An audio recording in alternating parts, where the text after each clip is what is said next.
ძალიან გემრიელი ბლინების რეცეპტი უნდა გაგიზიაროთ. 100 გრამი ისპანახის ფოთლები, მხოლოდ ფოთლები ღეროების გარეშე მოვათავსოთ თასში, დავამატე 10 გრამი ოხრახუში, 2 კვერცხი, 30 მილილიტრი ზეთი, ნახევარი ჩაის კოვზი მარილი, ცოტა შაქარი, დავასხათ 450 მილილიტრი რძე და დავაბლენდეროთ. უხეში ღეროები არ გამოიყენოთ. დავაცრათ 200 გრამი ფქვილი.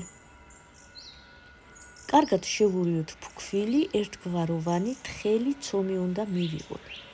ცომი სისქე დამოკიდებულია ფქვილზეც, ამიტომ 10 წუთი გააჩერეთ, რომ ცოტა შესქელდეს და თუ საჭიროა, სუფრის კოვზი წყლით შეათხელეთ. აი ასეთი სისქე უნდა გქონდეს.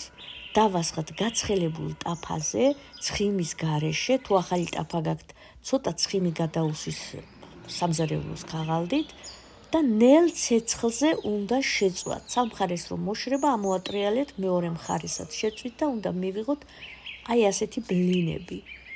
ნახეთ როგორებია? საოცრად გემრიელი ბლინებია, შეგიძლიათ გადაუსვათ კარაქი, კრემყველი, ნებისმიერი შიგთავსი და მიირთვათ. მე დღეს ამ ბლინებში გავახვევ ქათმის სალათას და ძალიან საინტერესოდ გადავახვევ. ქათმის სალათის რეცეპტს სხვა ვიდეოში გაგიზიარებთ. ბლინზე მოვათავსოთ შუაგულში ქათმის სალათა, აი ასე, და შევკრათ ხინკალივით. ოღონდ ეს ხინკალი არ არის. შევკარი ხახვის ღეროთი, რომელიც გავყავი წვრილ ძაფებად. შეგიძლიათ ოხრახუშის ღეროთიც შეკრათ და მივიღეთ აი ასეთი ძალიან საინტერესო თეფში. ასევე შეგიძლიათ ქათმის სალათა, ნებისმიერი სალათა გადაახვიოთ აი ასე ბლინებივით და სუფრაზე მეტანის წინ უნდა გაჭრათ შუაზე. შეწვა არ უნდა ამათ, პირდაპირ აი ესე უნდა მივირთვათ. ნებისმიერი შიგთავსი შეგიძლიათ შიგ გაახვიოთ.